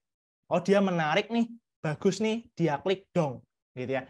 Itu adalah server-side request for query. Jadi nanti langsung masuk ke servernya, langsung menjelajah servernya dan sebagainya. Gitu ya. Nah, jadi seperti ini. Hacker itu kita sebut sebagai perpetrator, gitu ya. Dia menyiapkan linknya, gitu ya. Dia menyiapkan linknya, dia menyiapkan desain pengirimannya, dikirimkanlah dia ke sini, dong, gitu ya, ke website visitor. Nah, orang yang mengakses itu dia klik, klik on the link, masuk ke dalam servernya, gitu ya, masuk ke dalam servernya, dan akhirnya dalam server ini dia bisa diakses akunnya oleh si perpetrator ini, karena dia pakai sessionnya perpetrator, gitu. Jadi seperti dipaksa menggunakan sessionnya, gitu ya, sessionnya dari si perpetrator. Nah, ini salah satu konsep CSRF atau SSRF, gitu ya, cross-site request for query atau server-side request for query. Nah, pencegahannya pertama harus segera logout, gitu ya, dari mungkin Tokopedia atau mungkin internet banking kita, gitu ya. Sudah selesai logout, sudah selesai logout. Itu juga disarankan oleh Bank Indonesia, OJK, gitu ya. Kalau sudah selesai logout, gitu ya. Karena bisa jadi kan kita buka email di tab sebelah, kita one click attack, dia langsung masuk ke tab yang kita buka tanpa login. Nah, itu juga pernah terjadi. Jadi ini salah satu pencegahan SSRF. Yang kedua, kita pakai metode post, gitu ya, metode post untuk menggantikan get pada fungsi nambah, edit, hapus. Kalau menampilkan masih oke, masih pakai get nggak apa-apa. Tapi kalau menambah, mengedit, menghapus, itu silakan pakai metode post. Dan terakhir, silakan pakai fitur CSRF protection. Nah, jadi CSRF protection ini sudah ada di beberapa framework PHP gitu ya. Laravel sudah ada, CI sudah ada, beberapa programming language yang lain juga ada. Jadi untuk menahan serangan server-side request forgery ini. Nah. Yang keempat, cryptographic failures. Nah, cryptographic failures. Salah satunya adalah konsep session hijacking misalnya. Nah, jadi salah satu cryptographic failures adalah sessionnya di-hijack atau mungkin dibajak oleh orang lain. Session yang sering ngoding web, session pasti tahu. Session itu cara mudahnya adalah dia tiket masuk, gitu ya, ke suatu halaman yang sedang kita akses. Oh, saya lagi ngakses Tokopedia, saya login. Session tiket saya itu atas nama saya. Nah, itu namanya session. Dan session itu di dalamnya itu ada yang istilahnya session ID. Session identifier. Nah, jadi ini kumpulan karakter gitu ya, kumpulan angka gitu ya, yang dia itu dikombinasikan akhirnya menjadi session identifier tersebut. Nah, gitu ya. Dan nanti dalam session ID itu, kalau session ID-nya dimiliki oleh 2 orang secara bersamaan, itu akan menjadi kembar, gitu ya. Jadi saya akan ada 2 karena session ID saya ada 2. Nah, itulah yang menginisiasi serangan session hijacking. Sessionnya ada 2, berarti orangnya ada 2, karakternya sama. Gitu ya, itu konsepnya. Nah, jadi si hacker ini dia masuk ke dalam web gitu ya, seolah-olah dia seperti orang asli ini. Karena sessionnya sama. Nah, session ID-nya sama. Nah, ini istilah session hijacking, salah satu komponen di dalam cryptographic failures. Nah, jadi clear ya, kita biasanya dapat session ID itu pada saat login, masukkan username, masukkan password, dapatlah session ID. Nah, biasanya kombinasi angka dan juga huruf seperti ini. Nah, ini simpelnya lah. Gitu saya buat 12 Widya 34. Nah, ini salah satu session ID. Nah, gimana cara membajak itu? Nah, cara membajak itu secara konsep misalnya itu ada 3 cara. Kita predict, kita capture, atau kita fix it. Paling sering menggunakan fix it karena tingkat keberhasilannya ini tinggi yang fix it. Kalau predict namanya predict, diprediksi gitu. Jadi ditebak-tebak. Gitu, ditebak-tebak. Oh, dia session ID-nya ini atau ini atau ini. Atau di capture, diambil gitu ya. Diambil di capture tadi, diambil dari dia session ID-nya apa, kita ambil. Atau fix it. Nah, fix it ini kenapa sering? Karena kita paksa orang tersebut menggunakan session ID kita. Nah, itu fix it. Gitu. Jadi kita paksa, kamu harus pakai session ID saya, biar kita kembar, biar kita sama-sama Karno. Gitu. Nah, itu untuk yang fix it. Nah, ini yang cara capture tadi kan, cara capture. Jadi si hacker menyusup ke jalur antara orang dan juga web servernya. Ini session ID-nya. Dong, dia ambil session ID-nya sama. Ini akan menjadi kembar. Gitu ya. Akses ke dalam server web server ini. Nah, session hijacking. Nah, ini termasuk cryptographic failures, gitu ya, gagal karena session-nya terambil. Gitu ya. Nah, selain itu tadi adalah konsepnya ada fixation. Kita paksa. Gitu ya, kita paksa. Jadi ada 6 langkah kan. Pertama si attacker-nya login. Dong, dia login dulu. Kemudian nanti dapat session ID ABCD. Nah, nanti si attacker ini dia kirim tadi undangan pernikahan, undangan pernikahan .apk. Nah, isinya adalah link website yang pakai session ID-nya dia. Dong, ke sini. Gitu ya. Akhirnya dia login menggunakan session ID dan cookie ABCD. Ke sini dan juga masukkan username password-nya. Dong, otomatis situsnya dia gitu ya, itu akan terpakai oleh 2 orang di sini. Nah, jadi dipaksa dulu. Attacker itu dia masuk dulu, nanti session ID-nya dikasih ke victimnya. Gitu ya, supaya nanti sama-sama mirip. Nah, yang kelima, social engineering. Nah, dan ini sedang masif gitu ya di Indonesia di akhir tahun 2022 kemarin. Jadi, Mas, social engineering itu tujuannya sudah bukan sistem lagi, sudah bukan webnya lagi, tapi lebih ke orangnya, gitu ya, lebih ke orangnya. Jadi memanfaatkan kepercayaan dari korban, gitu, dari si orangnya. Yang dimanfaatkan apa? Urgensinya, ketakutannya, emosinya, gitu ya. Misalnya kita tekan, kita pimpinannya, dia bawahannya, gitu ya. Atau biasanya yang pacaran-pacaran gitu ya, saya pacarnya ditekan dan sebagainya. Nah, itu social engineering. Nah, mengapa terjadi? Nah, tadi yang pertama, ada kewenangan seseorang, authority. Jadi ada pimpinannya yang maksa bawahannya. Ada intimidasi, gitu ya. Untuk bukti sosial, saling suka dan juga terakhir percaya, gitu ya, percaya. Jadi betul-betul yang diserang adalah di aspek orangnya. Gitu. Jadi di aspek orangnya itu apa saja, gitu ya. Bisa saling suka, bisa dia adalah pimpinan saya dan sebagainya. Nah, contohnya, Mas.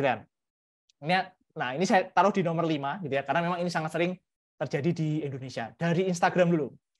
Ini sempat booming, Mas, bahwa ada questionnya seperti ini, gitu ya.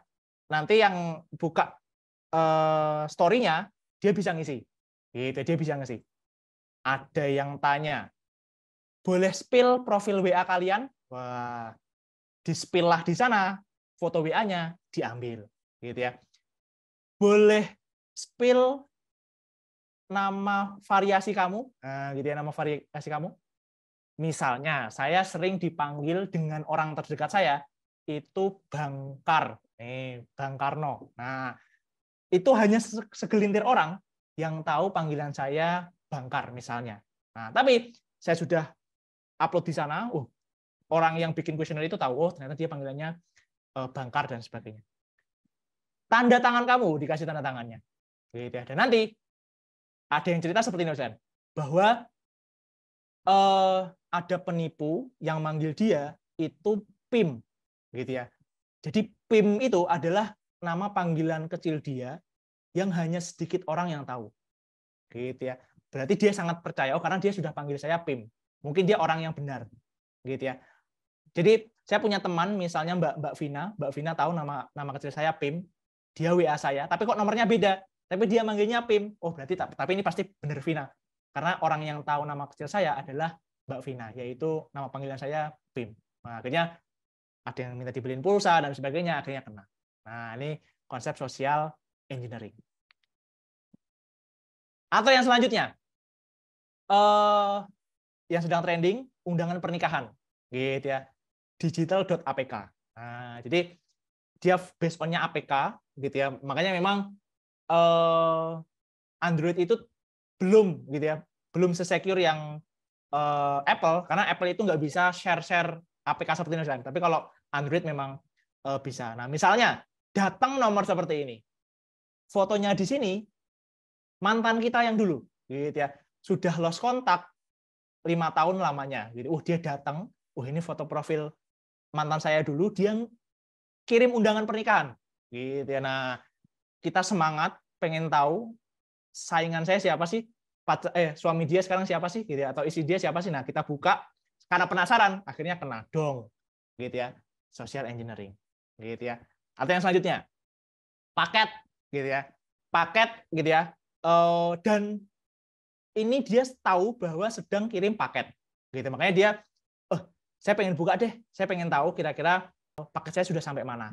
Nah, dibukalah gitu ya. Kalau orang-orang yang awam, dia main klik, main buka gitu ya, untuk melihat resi paketnya. Gitu ya, resi paketnya. Nah, ini termasuk social engineering. Gitu ya. Nah, tips selanjutnya, jadi saya biasanya di project maupun di Brandmatics itu mengecek security lewat Sucuri. Sucuri.net itu saya untuk ngecek security. Jadi kira-kira apakah ada malware, apakah ada injected spam dan sebagainya. Gitu ya. Dan apakah di blacklist dari pemain-pemain antivirus, dari Asset, dari McAfee, gitu. Apakah di blacklist karena biasanya misalnya kayak di KPK, dia pakai Asset.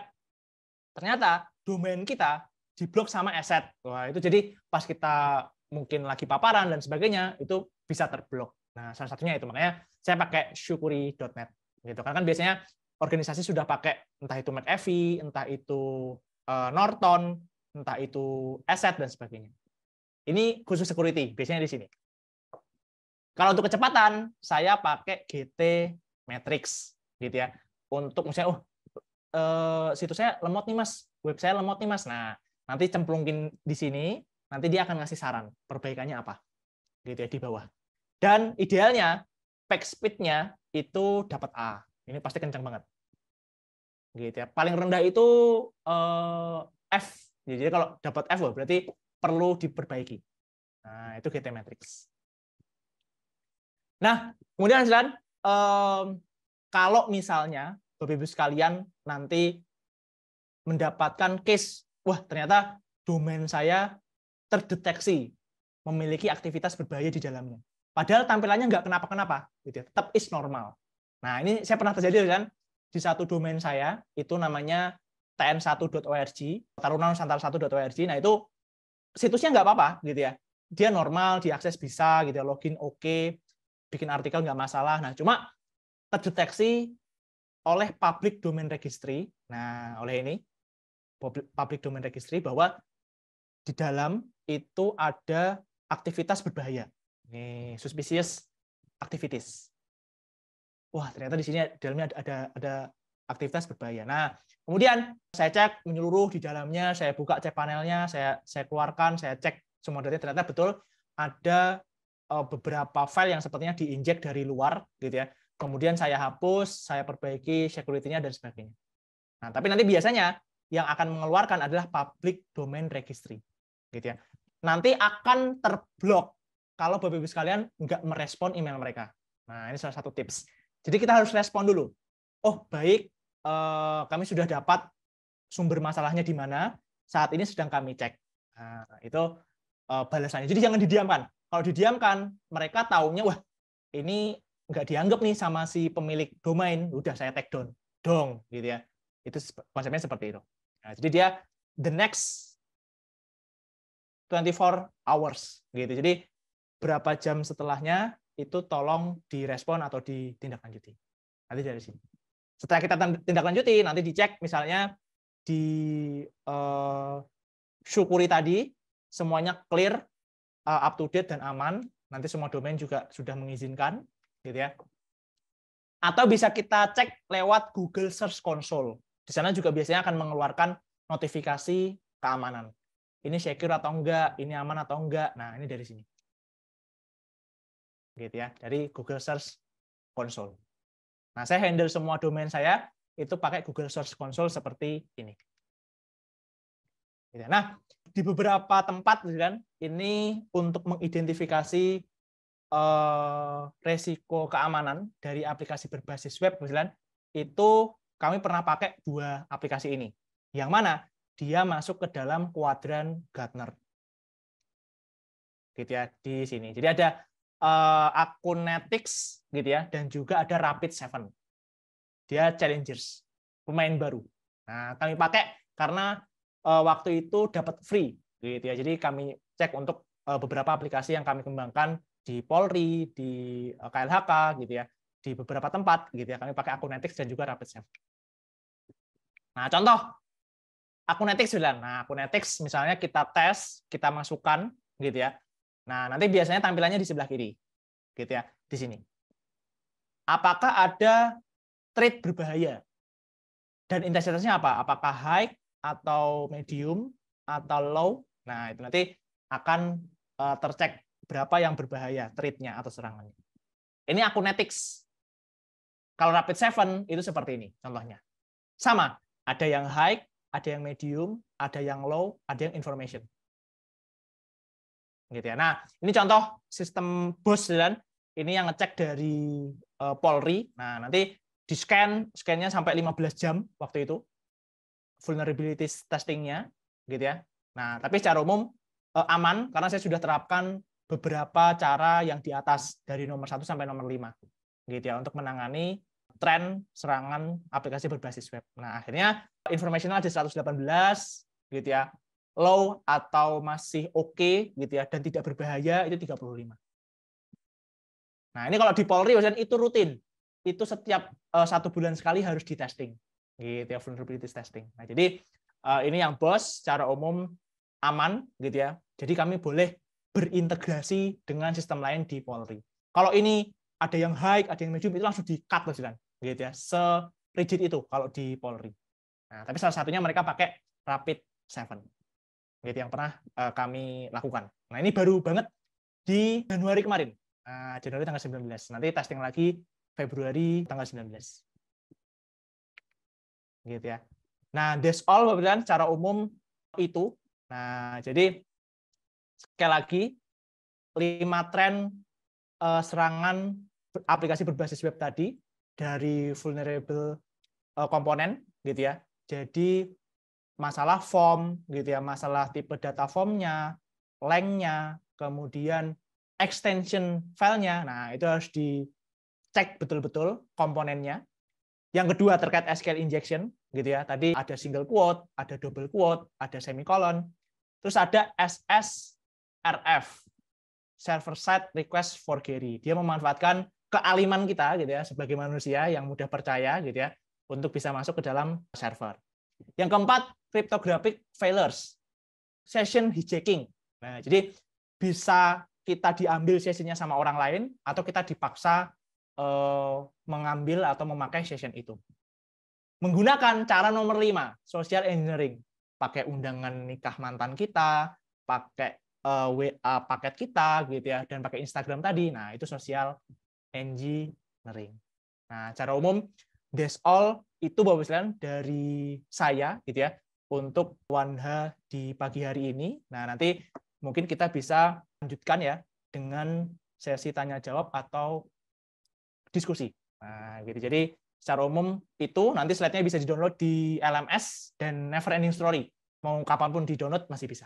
Gitu. Saya kembalikan dulu ke Mbak Vina atau ke Mas Badar. Silakan, Mbak Vina. Baik, terima kasih Mas Karno atas materinya. Kita buka untuk sesi diskusi ya Bapak dan Ibu sekalian. Nah, monggo silakan. Untuk sesi diskusi bisa untuk pertanyaannya bisa disampaikan langsung atau bisa melalui chat Zoom ya Bapak dan Ibu sekalian. Monggo silakan. Nah, ini ada yang bertanya nih Mas Karno di kolom chat. Ya, mau langsung dibaca saja sama Mas Karno? Monggo. Ya, langsung saja Mbak Vina. Oke. Oke, ini dari Bapak atau Putri ya? Ini sebenarnya Putri ya. Jadi terkait dengan penanganan keamanan dari sisi infrastruktur menggunakan VPS seperti apa? Oke. Jadi kalau yang saya rasakan gitu ya secara real itu di Polri ya, dan di Polri itu mereka pakai VPS di dalamnya mereka sendiri. Jadi vendor-vendor itu, nah karena kan kami brand dev dari luar ya, itu nggak boleh pakai server sendiri. Jadi harus pakai virtual private servernya milik Polri. Nah itu dikelola sama divisi TIK, Divtik namanya, Divtik Polri, gitu ya, dipimpin sama Kadivtik Polri, Kadivtik Polri di Bintang 2. Nah, jadi kalau di mereka kan itu pakai VPS gitu ya di server mereka, tapi kita diwajibkan menggunakan VPN, nah, Virtual Private network gitu ya. Jadi ada beberapa tools kan untuk VPN. Nah, tapi kalau Polri itu menggunakan salah satunya Global Protect. Tapi mereka masih punya banyak lagi. Tapi yang masuk ke kami, ke BUS itu Global Protect. Nah, jadi kami diberikan akun akses VPN tersebut, gitu ya, untuk bisa meremote server, gitu ya, atau mengkonfigurasi server Linux kami, gitu ya. Nah, itu menggunakan konsep VPN tadi. Nah, jadi kami disediakan. Jadi kalau ingin menerapkan pengamanan di sisi infrastruktur itu bisa menggunakan tadi kita terapkan VPN. Jadi di beberapa tempat juga ada free VPN gitu ya, nggak masalah. Jadi bisa digunakan. Atau kalau Bapak sekalian berlangganan cloud hosting, itu biasanya mereka juga menyediakan produk-produk untuk VPN. Jadi biar bisa diakses dari dalam. Jadi tapi kalau waktu di BMKG itu kami nggak disediakan gitu. Jadi kami harus pakai cloud sendiri, server cloud sendiri. Nah, itu VPN-nya kami buat sendiri. Nah, tapi yang paling penting itu menyediakan VPN sih, kalau misalnya ingin menerapkan infrastruktur berbasis VPS gitu. Tapi sekali lagi, kalau dari pengalaman saya gitu ya, baik itu saya baca textbook ataupun melihat sosial media, itu biasanya penyerangannya tidak mencapai layer layer infrastruktur. Nah, infrastruktur layer. Jadi nanti biasanya keserangnya itu di layer paling atas, yaitu layer aplikasi, gitu ya. Nah, nanti akan sangat jarang betul-betul ngehacknya itu ngehack server, gitu ya. Tahu akunnya server dan itu jarang. Biasanya keserangnya dari atas, dari formnya web, dari URL-nya website. Nah, itu biasanya seperti itu. Tapi secara umum kalau untuk penanganan keamanan di sisi infrastruktur itu bisa menerapkan VPN, Putri, gitu ya. Dan kalau misalnya ada serangan gitu ya, atau mungkin ya amit-amit misalnya kena serangan, itu bisa langsung kita matikan dulu, kita recover dulu, nanti kita up-kan lagi. Nah, itu juga bisa. Nah, secara umum itu Putri dari saya. Nah, kemudian di chat Zoom lagi ya, ada Pak Ferry Faisal. SQL injection itu masuknya dari mana? Apakah dari form input juga? Betul, Pak Ferry. Awal mulanya dari form, Pak. Betul, pasti. Jadi makanya tadi kita harus bisa mengantisipasi jangan sampai form kita bisa dimasuki single quote atau petik 1 ataupun petik 2 gitu ya. Jadi saya sambil share screen ulang tadi masalah SQL injection. Nah, jadi di SQL injection itu masuknya lewat form dengan kondisi misalnya, nah, jadi kita ada form update biasanya, ada form cari. Nah, form cari pencarian murid atau student kita masukkan. Nah, biasanya kan kita masukkannya kalau kita orang yang baik hati gitu ya, kita masukkan Karno Nur Cahyo. Nah, saya pengen nyari murid yang namanya Karno Nur Cahyo dari form kotak itu, kotak pencarian murid. Nah, tapi yang hatinya jahat gitu ya, yang mau ngehack, dia masukinnya Budi or 1 sama dengan 1 titik koma. Nah, ini adalah SQL injection yang dimasukkan ke sana. Nah, jadi yang biru ini, nah nanti akan dimasukkan ke sini. Dia akan ngetik petik 1, Ariel, petik 1, or 1 sama dengan 1. Dia masukkan ke dalam form kotak kita. Nah, kalau kita nggak antisipasi, kita nggak sanitizing meta karakternya, kita nggak set length-nya dan sebagainya, dia enter, dong. Langsung nanti bisa dapat semua data kita. Nah, jadi betul Pak, konsepnya itu berawal dari form. Pasti dari form. Makanya saya taruh di nomor 1, karena itu termasuk dalam vulnerabilities komponen di atas. Kemudian dari Pak Darmawan.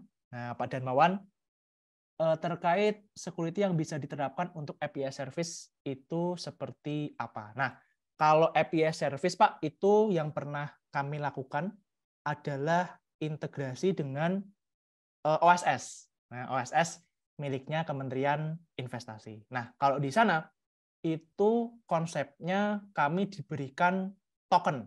Nah, token username password seperti itu dari mereka. Nah, mereka itu bikin API-nya pakai ExpressJS gitu ya. Nah, mereka nanti akan ngirim ke masing-masing kementerian lembaga itu token dan juga password-nya. Nah, dari sanalah kami BOS itu bisa integrate API service ke mereka. Gitu ya. Tapi kalau di Polri, kami integrasi dengan Super Apps. Nih, Super Apps Presisi miliknya Polri ya namanya Polri. Nah, Super Apps Presisi itu minta data dari BOS. Nah, konsepnya adalah pakai VPN lagi, Pak Darmawan. Gitu. Jadi konsepnya untuk security di API service itu penerapannya bisa pakai tadi token ataupun password yang kita buat pakai ExpressJS ataupun satu lagi bisa pakai mekanisme VPN. Gitu. Jadi di Global Protect itu yang dimiliki oleh Polri, dia itu punya konsep API service yang sudah nyambung gitu ya. Misalnya kalau kita pakai Global Protect akun A dari Super Apps itu pakai akun B, itu nanti langsung bisa koneksi. Nah, itu yang saya pernah rasakan, Pak Darmawan. Nah, kemudian dari Pak Denny terkait dengan social engineering yang sedang marak, langkah antisipasi apa yang dilakukan oleh user kalau terlanjur buka link atau install APK. Nah, sebenarnya Pak, kalau paling gampang ya untuk antisipasinya adalah putuskan internetnya dulu. Nah, putuskan internetnya dulu. Jadi karena apa? Karena APK itu pasti butuh koneksi internet untuk menyambungkan HP itu dengan si hacker. Nah, jadi kalau sudah kadung terbuka, wah ini apa nih, langsung dari atas ke bawah di scroll itu, terus wifi-nya dimatikan atau internetnya dimatikan. Nah, itu nanti antisipasi paling pertama gitu ya. Itu juga yang saya coba pelajari dari Pak Semi. Nah, jadi Pak Semi menyampaikan bahwa kalau misalnya konsep untuk serangan social engineering itu idealnya dimatikan dulu internetnya. Nah, setelah itu boleh di uninstall dulu aplikasinya gitu ya, dan pastikan betul-betul bersih gitu ya dan sebagainya. Tapi langkah awal adalah silakan putuskan internetnya dulu.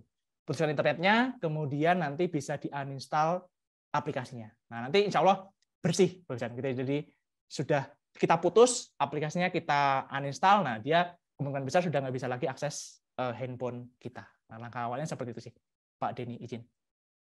Oke, Pak Denny lagi nih, Pak Denny di chat ya, Mbak Vina ya, langsung saya jawab. Oke, monggo Mas. Tips sederhana untuk memastikan website yang kita akses aman. Nah, cara paling mudah, Pak Denny, itu dengan kita scan gitu Pak ya.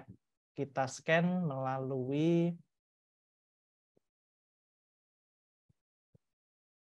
saya share screen kembali.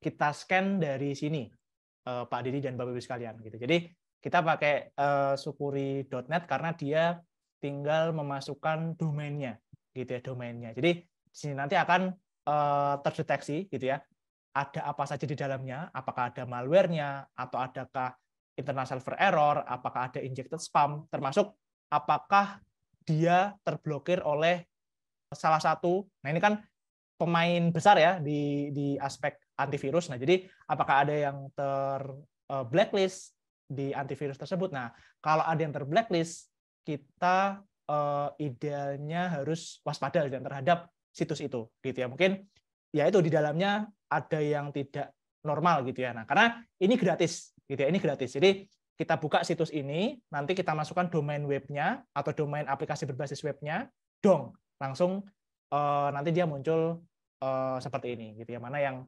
diinjek dan sebagainya. Karena kalau kita pakai tadi bisa juga pakai Rapid7 atau Acunetics. Nah, cuma kalau yang itu sudah harus install aplikasi dan sebagainya. Agak sedikit ribet lah. Jadi ini lebih gampang. Kita buka sukuri.net, kita cek site-nya, kita masukkan domainnya. Kalau misalnya semuanya aman, itu insya Allah oke. Gitu ya. Kalau cuma tanda seru seperti ini masih aman kan. Tapi nanti ada lagi tanda silang gitu ya, tanda cross seperti itu berarti tandanya sudah berbahaya gitu ya, bahwa ini terblacklist gitu, terblacklist atau ada sesuatu yang berbahaya di dalam situs itu.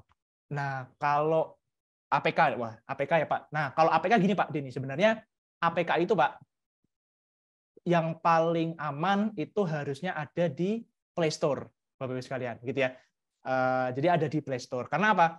Karena di Play Store itu akan melalui fase security analysis di Google-nya, gitu ya, di Google-nya gitu. Jadi kalau misalnya Bapak Ibu sekalian dikirimi APK aplikasi, nah itu saran saya coba cari dulu gitu ya, cari dulu di Play Store gitu ya.